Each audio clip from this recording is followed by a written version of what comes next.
This morning's scripture is from John chapter 1. John chapter 1, beginning at verse 43. John 1:43. The next day, Jesus decided to go to Galilee. He found Philip and said to him, "Follow me." Now Philip was from Bethsaida, the city of Andrew and Peter.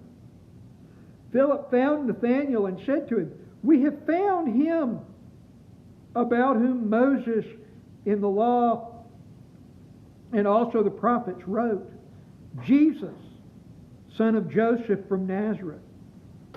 Nathanael said to him, "Can anything good come out of Nazareth?" Philip said to him, "Come and see." When Jesus saw Nathanael coming toward him, he said of him, "Here is truly an Israelite in whom there is no deceit." Nathanael asked him, "Where did you come to know me?"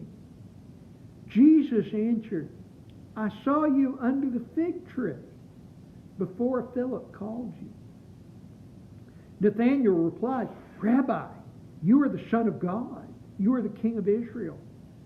Jesus answered, "Do you believe because I told you that I saw you under the fig tree? You will see greater things than these." And he said to him, "Very truly I tell you, you will see heaven open and the angels of God ascending and descending upon the Son of Man."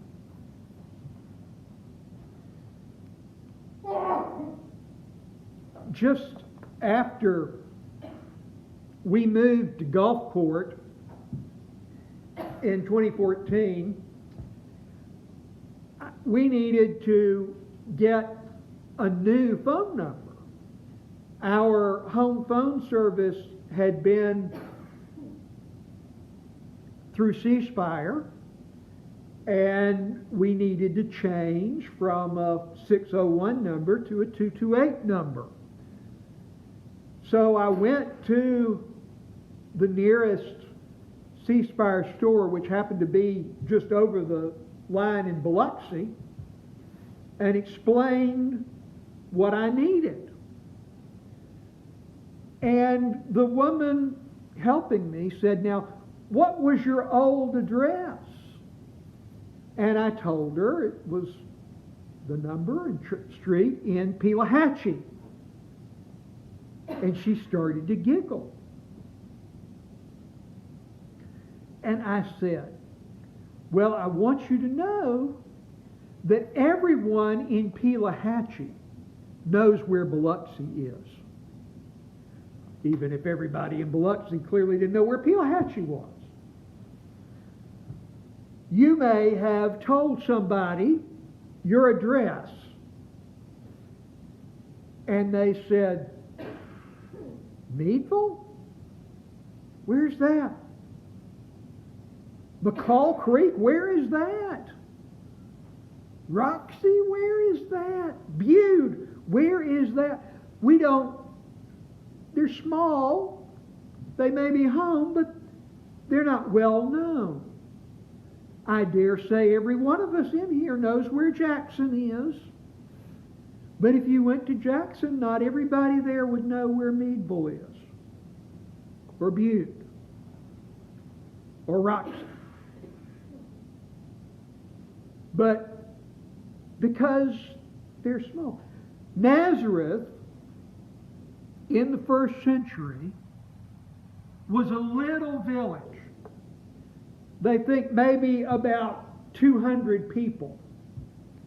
It was within walking distance of the imperial city Sepphoris, and many of those who lived in Nazareth, almost certainly including Joseph, had work as day laborers, builders in the imperial city of Sepphoris. Everybody knew where Sepphoris was. But unless you live there, you might not know where Nazareth is. You might not have ever heard of it. It's just a small place. As Tevye says about Anatevka, people who've been here don't even know they've been here. Or maybe Nazareth had some reputation, but maybe it wasn't the reputation they wanted. Maybe there had been a famous crime that took place there, and that's all they knew about it. Or it might have been like Sally Wallace mentioned not too long ago, that the Jackson News never has any news about her hometown of Corinth unless somebody's committed a crime. Not too long ago, I think an Alcorn County official was arrested or indicted for embezzlement, and that made the news, and that's all you know about it. So maybe there was some previous event that had taken place in Nazareth, and that's all they knew. Philip and Nathaniel were in Bethsaida. Now that's a pretty big place. A fishing town on the Sea of Galilee. Maybe they kind of think themselves a little higher than those folks inland in little places like Nazareth. But whatever it is, Philip hears, or Philip tells Nathanael, there is a great man, someone spoken of in the law and prophets. He's Jesus, son of Joseph from Nazareth. And for Nathanael, it doesn't compute. Can something great come from Nazareth? Where even is Nazareth? It's like when we're listening to a weather report, to a tornado report. Now, where is Ethel? Where is Panther Burn? Where is Burnsville, after all? Where is Shuqualak? We only hear about them when maybe a tornado hits them. Can anything good come from Nazareth? Nazareth is not a promised place. But interestingly, when Nathanael meets Jesus, Jesus doesn't get defensive. He doesn't try to speak up for Nazareth and the good people of Nazareth. He says, here is a true Israelite with no deceit. Here is someone who can learn. Here is someone not afraid to ask questions. Here is someone who is open to what God may be doing. And Nathanael wonders, how do you know that about me?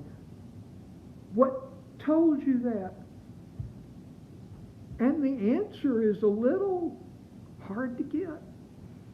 I saw you under the fig tree.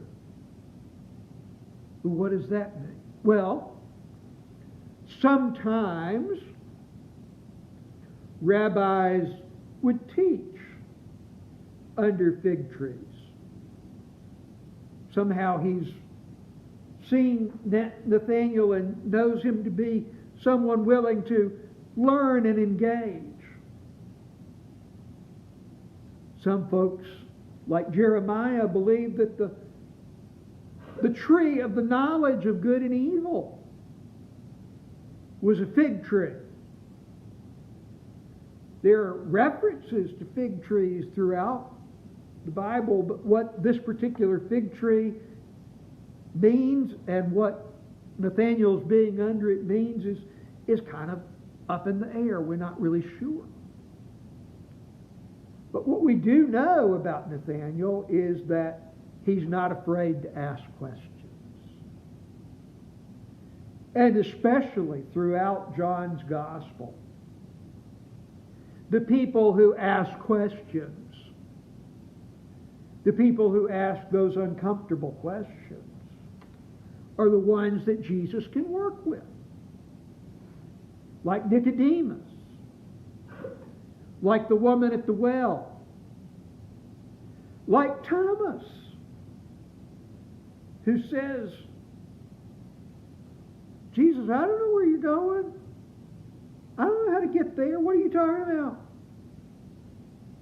And then wants to know about his resurrection. I'll believe it when I see it. I'll believe it when I touch it.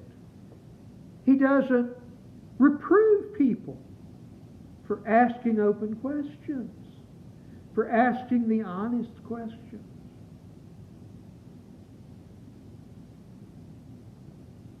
The invitation